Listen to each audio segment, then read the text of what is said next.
Hello and welcome, everybody. I would like to just start by showing y'all a sneak peek of the project we're making today. It's going to be a thank you card featuring some Pinkfresh Studios products. In particular, we have the Daisy Wreath stencil with coordinating die set. My name's Nicole, and I am new to YouTube, and I would love it if you'd also check out my website, craftedbynicolablanc.com, where you can find other crafty inspiration and information about this project. Okay, so let's get started here. First of all, I'm just pulling out some of my Pinkfresh Studio mini ink cubes. Love these because they come in the coordinating colors, so it's very easy to know what colors will layer and look beautiful together. So just pulling out there some of my favorite colors, and as well just grabbing that Daisy Wreath stencil set from Pinkfresh. So this stencil set comes with 5 stencils. They are numbered and they are as well labeled with how to line up your paper to them. So they are very, very easy to use. So right now I'm just putting those in order and making sure I have them all facing the right way. Gonna start here by preparing my cardstock, just using some heavyweight 110-pound cardstock here for this project, putting some painter's tape on the back to adhere my stencil to the front so I don't have any shifting or moving when I use that stencil here in a moment. I find these stencils super easy to line up. They do have little corners etched in them that match those A2 size card bases. So super easy to line up. Just squeezing that tape onto the card base to make sure it's secure. And then I'm going to start blending away. So the very first ink here that I'm grabbing is the Mint Colored Pinkfresh Studio Mini Ink Cube. This blender brush that I'm using here is a Gina K blender brush. You will see later on here that I'm using some other kinds of blender brushes as well. Gina K is one of my favorites because it has the white bristles, so I can easily see what color I already have on that ink on that brush. Embarrassing story, too many times I have grabbed ink brushes for the wrong colors and muddied up my projects. So that's why lately I've been switching to these white colored bristle blender brushes.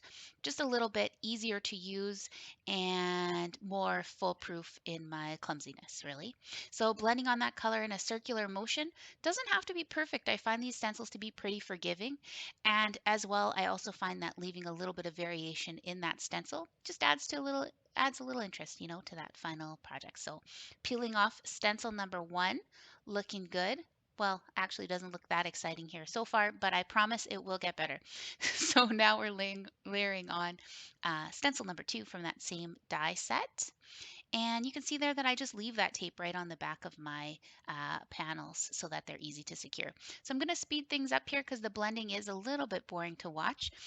Starting with some Ballet Slippers ink on the pink florals, and then some peach fuzz on those peachy colored flowers. Did try to do a little bit of kind of create some dimension there with some darker spots near the center of the pink flowers and near the bottom of those orange flowers.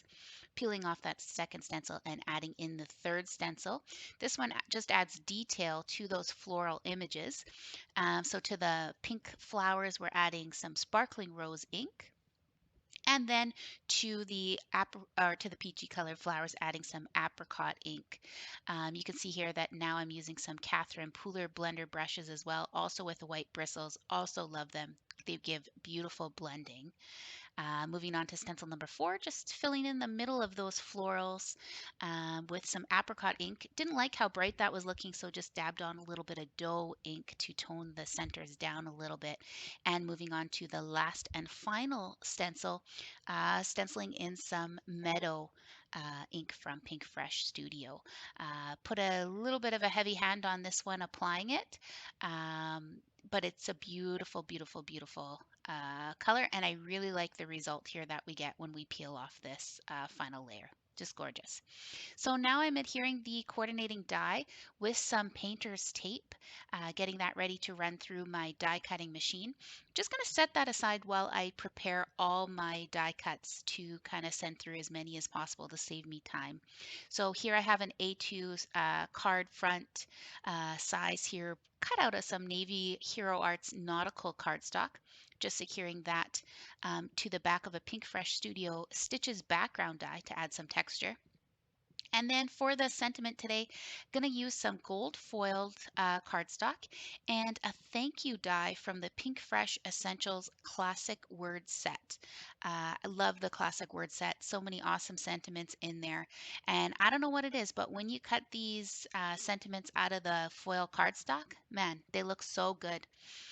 So I ran those all through my Gemini die cutting machine, brought them back to my desk here, and now I'm just going to start popping all the die cuts apart. So peeling back that painter's tape, popping out the wreath, then we are going to peel off that Stitches background die. Now this, man, it's a beauty. Love the Stitches background die. Adds amazing texture. Like look at that. Beautiful. Like a little sweater almost, knitted sweater. And then here's that thank you. Just going to slowly pop that out of the foil as well. Just got a little piercing tool here popping through the holes there to make sure my die just falls out. And look at that. Beautiful. Love these die cuts.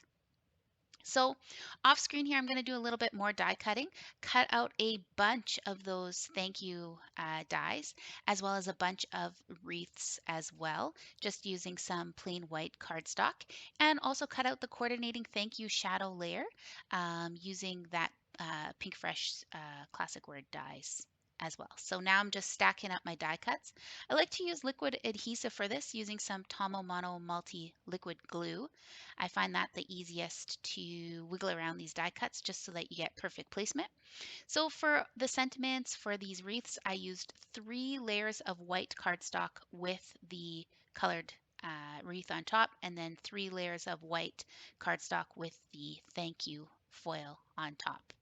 So now I'm just deciding here what I want to do to organize that card placement, deciding what I want. Didn't quite adhere the vellum layer to those foil thank yous just yet because I wasn't sure if I was going to keep the vellum, not keep the vellum, so I wanted to see how it all looked together, but in the end decided yes, I'm going to go with the vellum. So here I am adhering the rest of that thank you together, just deciding which way I want to place that wreath, securing it all with liquid glue.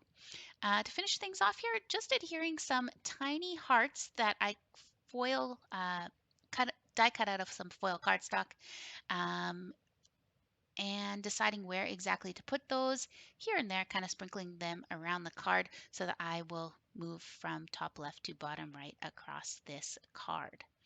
And that's going to be our first card project.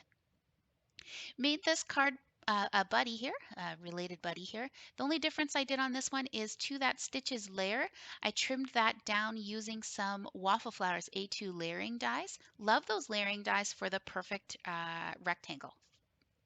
And just adhered that on with some foam tape first, and then the rest of the steps are exactly the same. Have that stacked wreath die cut, the stacked thank yous, adhering it all together with some Tomo Mono liquid glue, and once again adding on a sprinkling of those cute little foil die cut hearts.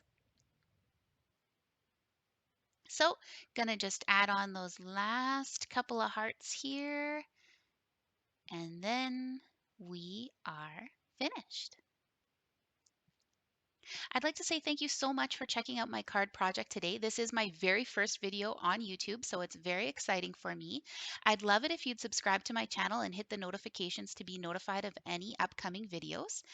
As well, in the description box below here on YouTube, you'll see links to my website where you can find more information and photos and crafty inspiration. And also, I'd love it if you'd come visit me on Instagram where you can find me at Crafted by Nicole LeBlanc. Love sharing more photos there and more information on these card projects. Thank you so much once again for checking out my very first video here on YouTube. And I hope you have a great day and I hope you are keeping it crafty. Bye.